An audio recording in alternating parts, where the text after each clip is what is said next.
Hello and praise the Lord God, all of the earth. Excuse me. This is your sister Andrea preaching the gospel of Jesus Christ to the nations.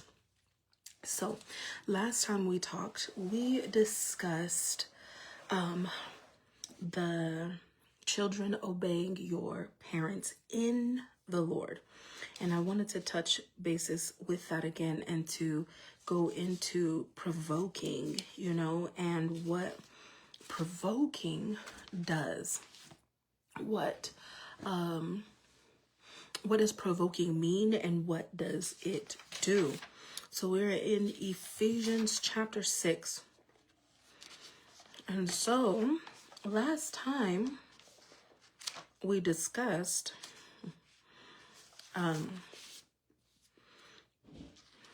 overcoming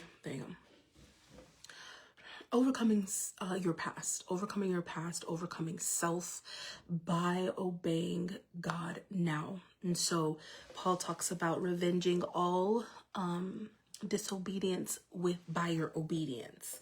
So whenever we read the word of God, whenever we listen to the preacher preach, whenever we have our interactions with the Lord, there's always going to be certain commands. So whenever we interact with the Lord, okay, when we've heard from the Lord and he's appeared to us and we obtain understanding and revelation, that is command. There is also an exchange that has happened as well in that interaction. But the exchange always comes with a command. It always comes with instruction.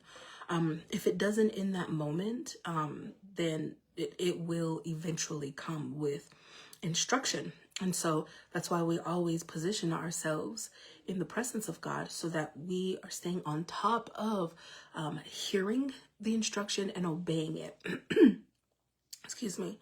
So overcoming your flaws, your character flaws, overcoming darkness, overcoming the spirit of this age, overcoming curses, breaking curses. And when I say overcoming means that we have put whatever is hindering us under subjection so that we fulfill the word of God, so that we fulfill the will of God in our lives and that we obey his commandments. So we bring our bad character flaws and our sinful nature into subjection so that we can obey God greater, easier going forward, so that we can hear him and obey him easier going forward. And in return, revenging all disobedience by our obedience. So we learn, or we grow in the fruits of the Spirit by obeying God. We grow in the fruits of the Spirit by obeying God. So there were several things that were brought to our attention when it says here in chapter 6, verse 1, children, obey your parents in the Lord, for this is right. Honor thy father and mother, which is the first commandment with promise, that it may be well with thee and thou mayest live long on the earth. So whenever we see these specific commandments that God is giving us, instructing us, and we obey them, we need to pay attention to the rewards or the promises that God is giving to you when you obey his word. So we need to make sure that we pay close attention to the promises so that whenever we fulfill the commandment, we can see the fruit and it increases our faith. It increases our confidence in God. It increases our security in God, because we need to be secure in God. We need confidence in God. We need faith in God. Why? Because we can't see God. We can't see him. He is intangible for us to touch. We can't see him, and he's in control. So he comes and he goes like he wants to. as he pleases. So we pay attention to the promises because it will increase our faith. It'll increase our knowledge and our understanding in the Lord. And because it's amazing. It's amazing to obtain the promises after having, fulfilled a command of the Lord. There is a scenario that I want to bring up. Yeah, there is a scenario that I want to bring up from the book of Genesis, and that's with Jacob. Let's pause here really quickly because I want to go over a promise I want to go over a command that was given to Jacob and a promise that was given to him as well.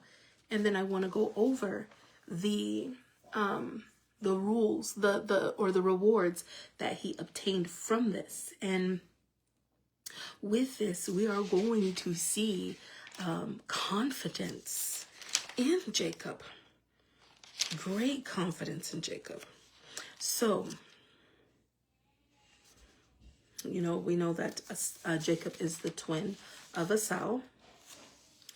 And let's see here. Okay, so we know that Jacob obtains the birthright from Esau himself because Esau said that he was to the point of death and he sold his birthright to his younger sibling, Jacob. And then later on, when Isaac is coming to terms with, hey, I'm old now, my sight is dimming, I don't know when it's going to be time for me to go, so it's time for me to get my house in order now because I don't know when the Lord is going to take me. And so he tells his eldest son, Esau, who it says that he loved, and he said, go bring me venison so that I may eat of your venison and so that your venison pleases my soul. And whenever my soul is pleased, I will bless you. So I really love that too, because we consider, especially when it comes to good comfort food, some good cake, some good, not fast food, a good home cooked meal with dessert and juice or wine even, or, just comfort food. We know that we, tend to even love from our belly, so Isaac asking for Esau to bring him the venison that he loves. He's like, yes, I want to set the mood for me to bless you.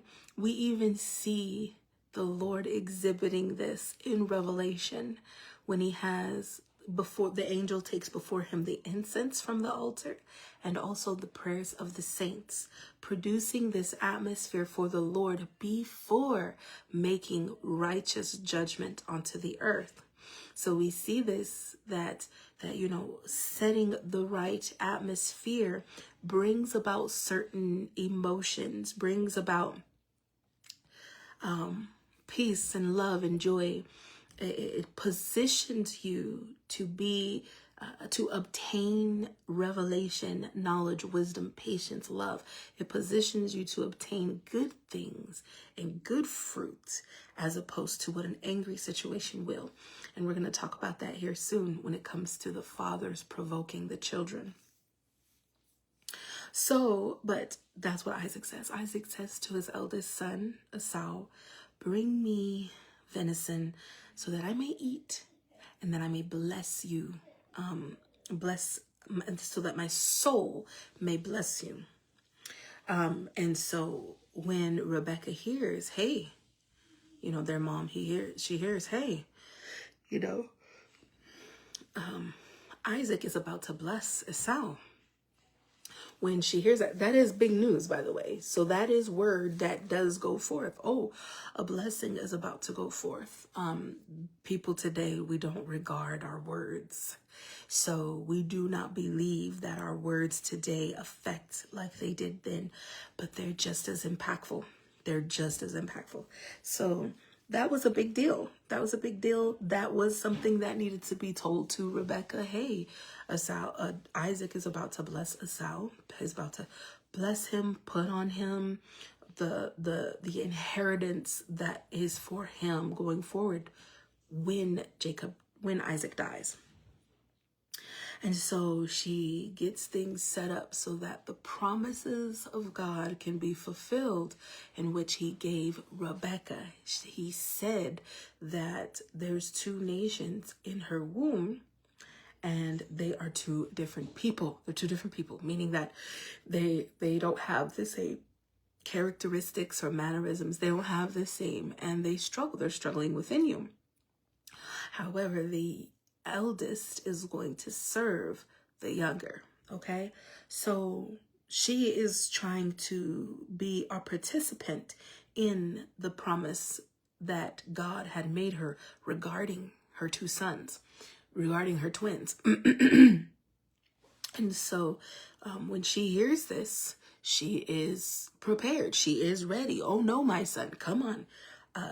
Jacob, go and get 2 goats, 2 kid of the goats, and so that I could dress them and make good food for your father, so that he can eat it and so that he can bless you instead of your eldest brother Esau. So anyways, that blessing does happen. It does happen. It does come forth. And so when it comes forth, of course, Esau is angry because his brother's taken his blessing. So he's angry that he took his birthright, which he gave him. And he's also angry for his father blessing Jacob instead of him, for Jacob making himself seem as though he is Esau to obtain his blessing. So when that happens, Esau within himself is wanting to kill his brother once his father is dead. So I find that interesting as well. Like, you don't care about the mom? You don't care that the mom is going to suffer? It's more the father? Because Esau knew that he was favored by his father. Excuse me. And so he didn't want to upset his father. But word got to mom anyways. And so Isaac then blesses Jacob and sends him to Rebekah's brother, Laban. And this is where we are. So Isaac is commanding his son Jacob to not marry the Canaanitish women. They said that Esau marrying the Canaanitish women was a grieving of their minds. It was a grieving of their souls. So, Rebecca and Isaac are full aware that it was very important, especially to their father Abraham, that the promises of God be fulfilled through the seeds of Abraham, through the seeds of his lineage, and not the Canaanites, not the strange women.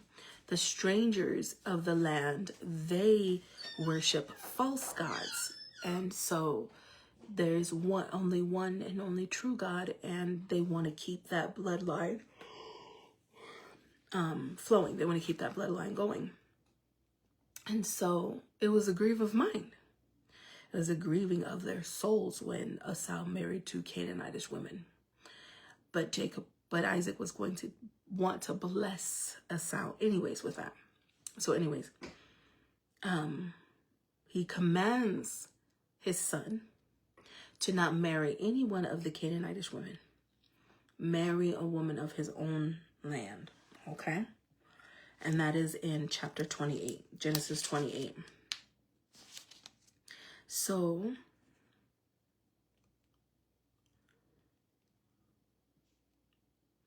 then Jacob went out from Beersheba. We're in Genesis 28:10, because I want to point out something here before we go back to Ephesians. And Jacob went out from Beersheba and went toward Haran, and he lighted upon a certain place and tarried there all night, because the sun was set. And he took of the stones of that place and put them for his pillows, and lay down in that place to sleep. And he dreamed, and behold, a ladder set up on the earth, and the top of it reached to heaven. And behold, the angels of God ascending and descending on it. And behold, the Lord stood above it and said, I am the Lord God of Abraham thy father, and the God of Isaac. The land whereon thou liest, to thee will I give it, and to thy seed. And thy seed shall be as the dust of the earth, and thou shalt spread abroad to the west, to the east, to the north, to the south, and in thee and in thy seed shall all the families of the earth be blessed. And behold, I am with thee, and will keep thee in all the places whither thou goest, and will bring thee again into this land. For I will not leave thee until I have done that which I have spoken to thee. Isn't that an amazing promise? This is something that the Lord is telling Abraham's grandson, Jacob, saying that I am the God of your father, Abraham and Isaac. And he said, excuse me, and he says, there's promises that are on your bloodline. And because you choose to obey your parents, you are going to be a part of that promise. And I am never going to leave you until everything is taken care of. And that is what God is promising his children today. Obey me, obey my word, and I will be with you. And I will make sure that through you, that in you and through you, the promises that I have on your bloodline, the promises that I have for you will be fulfilled. And Jacob awaked out of his sleep and said, surely the Lord is in this place, and I knew it not. And he was afraid, and he said, how dreadful is this place? This is none other but the house of God, and this is the gate of heaven. And Jacob rose up early in the morning and took the stone that he had put for pillows and set it for a pillar and poured oil upon the top of it. And he called the name of that place Bethel, but the name of that city was called Luz at the first. And Jacob vowed a vow, saying, if God be with me and will keep me in this way that I go, and will give me bread to eat and raiment to put on, so that I come again to my father's house in peace, then shall the Lord be my God. And this stone which I have set for a pillar shall be God's house. And of all that thou shalt give me, I will surely give the 10th unto thee. So we see that there are promises that are made. We see that there's even an exchange, that if the God, who has just appeared himself to me, if this God fulfill what he has promised me, I will serve him forever. And going forward, I will always give him the 10th of what I get. Isn't that amazing? So we see this exchange here for the both of them. And so we want to pay attention to the promises of God on our lives. God has promises that he has given us, and he wants us to pay attention to them. And so obeying your parents in the Lord, okay, this is right. This is the right thing to do. And when things are done rightly, they are duplicated. They're replicated. Because people see the effects of what doing right does, and they begin to do it as well, because you're showing them those effects. But the most important part is that it will be well with you, and you may live long on the earth. So let's go to verse 4. And ye fathers, provoke not your children to wrath, but bring them up in the nurture and admonition of the Lord. That makes you want to consider your whole life as a child growing up. And if you happen to be a father now, or a mother, as you can see.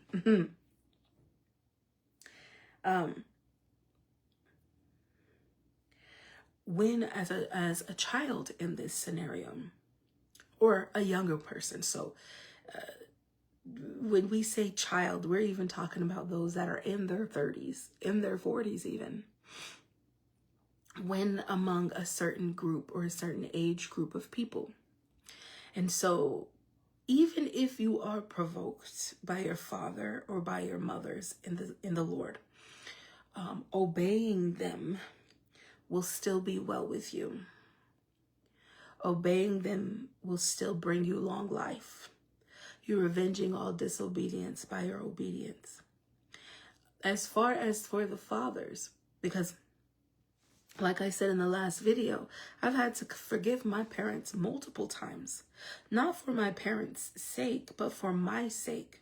Because there was provoking, because there were things that I was doing at a very young age, that certain responsibilities that were given me at a very young age that should not have been given to me. But obeying the parents has allowed for promises to be made over my life. So yes, you were put in these situations where you are trying to overcome and fight today with, but in order to make it clean, in order to make it pure. But your obedience to them is counted. It is counted. And so when the Lord, if you're a father in the Lord or a mother in the Lord, if you're in your 20s and your 30s and someone considers you a father in the Lord or a mother in the Lord, you are to not provoke your children to wrath. You're not supposed to, what is provoking? Doing and saying things that cause people to be emotionally stirred, causing them to want to make decisions, which is wrong, but still based off of those emotions and also by what you've said. So do not move the children of God to wrath, to anger. Do not, say certain things to them and say, no, because I'm your elder, or no, because I'm your parent. I can say whatever I want to say, or do whatever I want to do because I'm this, or I can hit you whenever I want to, or I can, spank you whenever I want to because I'm not. That's abuse. That's abuse. Spank you whenever I feel like it, whenever I'm angry, or punch you in the shoulder, or say punch you in the leg and say dead leg, or, dodge, and you're hitting your children, and you're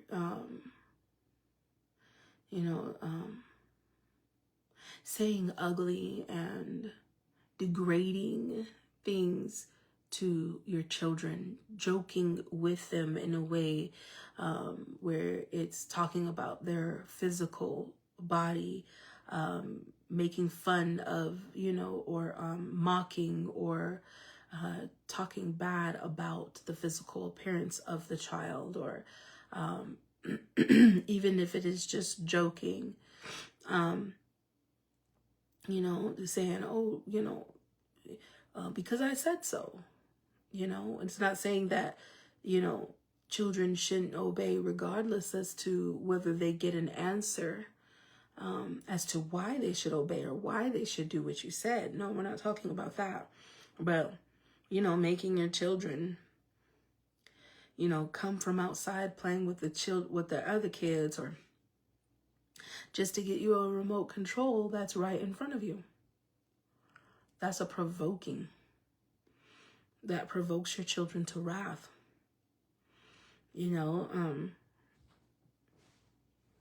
Doing and saying things that do not, where they cannot understand or comprehend, that is causing them emotional stress, that is causing them emotional trauma, that is causing them to be placed into awkward situations. That's provoking. Explaining to your child, do this or do that because I said so, or making them do things that embarrass them or shame them.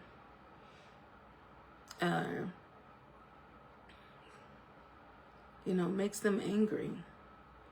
Makes them angry. Could have been because of the way that you were raised. Could have been because of the neglect or the investment in reason why, you provoke your children or you provoke the children to wrath. When you dismiss their emotions. Not regarding the emotions of a child, but bring them up in the nurture and admonition of the Lord. The Lord is very mindful of our emotions. The Lord is very mindful of how we feel, of what we're going to go through. So we could talk about what happened with when the children were freed from Egypt. And God did not want them to go a specific way because he said, hey, they're going to start war with them. And right now their hearts are tender. I don't need to take them into a way that provokes them to need to go to war so soon, need to go to battle so soon. Their hearts are tender. I don't want to provoke them to any more anger that they already have towards me. And what they will have, especially what they will have towards me going forward. Let me take them through the Red Sea instead. So bringing up your child in nurturing your child, admonishing your child, loving your child.